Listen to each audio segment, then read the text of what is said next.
स्वाहास्मिन्नाहव्यजोदना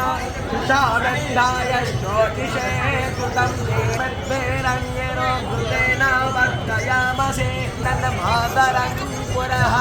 पितरं च प्रयं चाह हरि बोलो हरि हरि बोलो हरि हरि